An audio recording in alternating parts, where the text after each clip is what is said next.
بسم الله الرحمن الرحيم. قال رسول اللہ صلی اللہ علیہ وآلہ وسلم یا علی لا يحبك الا مؤمن ولا يبغضك الا منافق. کہ علی تم سے کوئی محبت نہیں کر سکتا مگر یہ کہ وہ مومن ہوگا، اور کوئی بغض نہیں رکھ سکتا مگر یہ کہ وہ منافق ہوگا. رسول اللہ صلی اللہ علیہ وآلہ وسلم نے رہتی دنیا تک کے تمام مسلمانوں کو یہ پیغام دیا کہ اگر وہ جاننا چاہتے ہیں کہ مومن ہیں یا منافق ہیں تو اپنے دل میں دیکھیں کہ علی کی محبت ہے یا علی سے بغض ہے. اگر علی ابن ابی طالب علیہ السلام سے محبت ہے تو وہ جان لیں کہ وہ مومن ہیں، اور اگر بغض ہے تو وہ یہ جان لیں کہ وہ منافق ہیں. تو یہ تو بات ہے بغض کی. لیکن اگر کوئی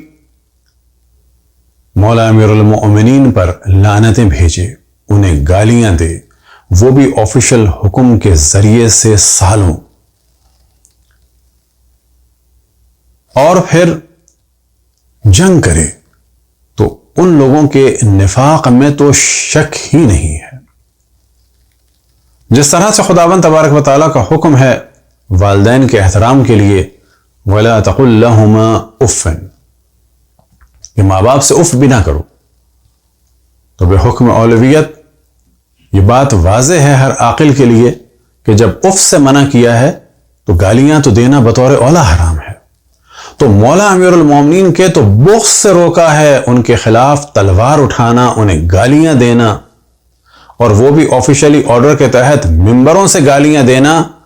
تو بلا شک نفاق کی علامت ہے. یہ جو پاکستان میں اس وقت انجمن سپاہ صحابہ اور ان کے طرفدار کے جو نواسب اور خوارج ہیں اور دشمن رسول اور آل رسول ہیں، وہ اس وقت پاکستان کے ماحول کو اسی طرح سے خراب کر رہے ہیں جس طرح سے کہ ان کے بھائی انڈیا میں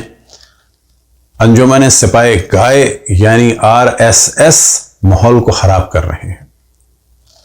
لیکن وہ یہ جان لیں کہ جتنا زیادہ وہ شور کریں گے اتنا زیادہ ہی موضوعات اٹھ کے ان کی پبلک کے سامنے آئیں گے، اور اس کا نتیجہ یہ ہوگا کہ جن دشمنان اہل بیت کی وہ تعریف کروانا چاہ رہے ہیں، ان کے چہرے سے نقاب ہٹنے کے بعد ان پر اتنی ہی گالیاں پڑیں گی. بالکل ویسے ہی جیسے کہ معاویہ کے لیے شور مچایا، تو آپ دیکھیں کہ علماء اہل سنت کے بھی کتنے کلپس آ گئے، کتنی تقریریں آ گئیں کہ معاویہ نے مولا امیر المومنین پر سالوں لعنت بھجوائی ہے اور گالیاں بھجوائی ہیں. اور پھر یہ سلسلہ چلتا رہا آفیشلی عمر ابن عبدالعزیز کے زمانے تک، اور انہوں نے سلسلے کو روکا، لیکن پبلک میں یہ سلسلہ اس کے بعد بھی سالوں چلتا رہا.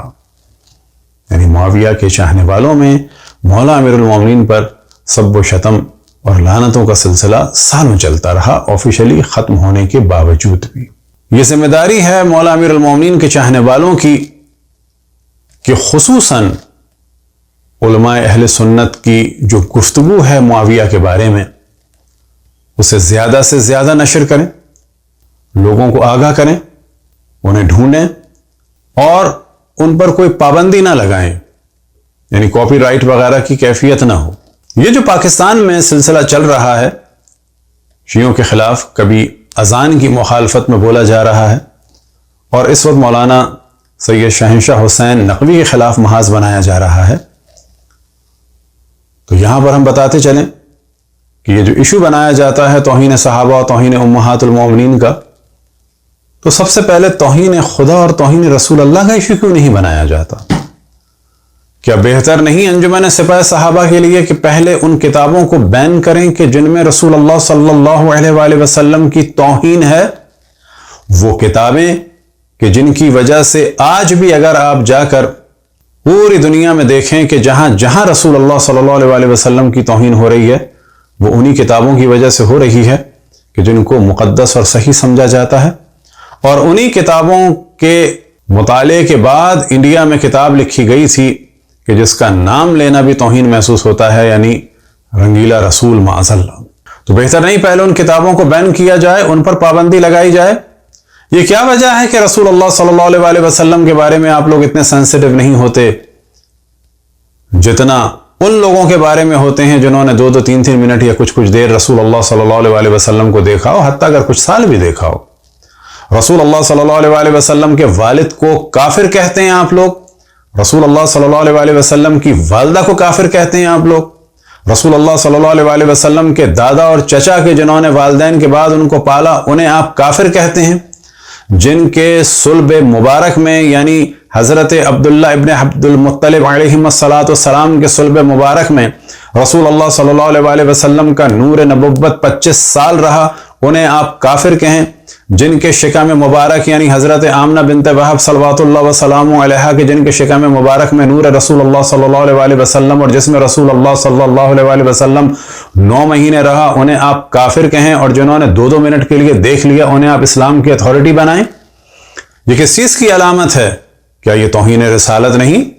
کیا یہ بغض رسول اللہ صلی اللہ علیہ وسلم نہیں کہ ان کے والدین کو کافر کیا جائے، ان کے دادا کو، ان کے چچا کو کافر کہا جائے، اور 2-2 منٹ جنہوں نے دیکھ لیا ان کے تقدس کا قائل ہوا جائے؟ تو ہم ASS کو دعوت دیتے ہیں کہ RSS کی روش کو چھوڑیں،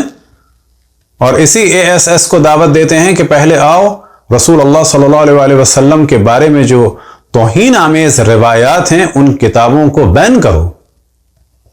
ان کو جلاؤ، ان کے چھاپنے والوں پہ پابندی لگاؤ، جن لوگوں نے اسے انٹرنیٹ پر نشر کیا ہے ان پر پابندی لگاؤ، جو اس کا انگلش میں ترجمہ کر رہے ہیں ان پر پابندی لگائیں۔ یہ کیا وجہ ہے کہ معاویہ کو تو آپ لقب دیتے ہیں خال المومنین یعنی مومنین کے ماموں، اور محمد ابن ابو بکر کو بھول جاتے ہیں؟ اور اس بارے میں ہمارا کلپ ہے، اس کو مومنین ضرور دیکھیں کہ عجیب و غریب موضوع ہے کہ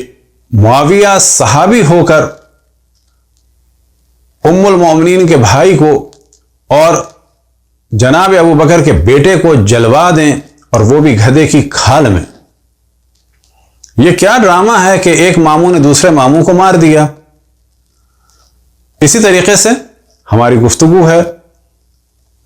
معاویہ کی حقیقت کے بارے میں، اس کو دیکھا جائے، اور آخر میں پھر ہم گزارش کریں اہل بیت کے چاہنے والوں سے کہ وداؤٹ کاپی رائٹ جتنا ہو سکے علماء اہل سنت نے جو گفتگو کی ہے دشمنان اہل بیت کے بارے میں، خصوصاً معاویہ کے جرائم کے بارے میں، اور خصوصاً اس میں بھی کہ جو جنگ کی مولا امیر المومنین سے، اور جو مولا امیر المومنین پر آفیشلی حکم کے تحت ان پر لعنتیں بھجوائیں۔ خداوند تبارک و تعالیٰ کی لعنت ہو کہ جو رسول اور آل رسول کو اذیت دے۔ وصلی اللہ علی محمد و آلہ الطاہرین۔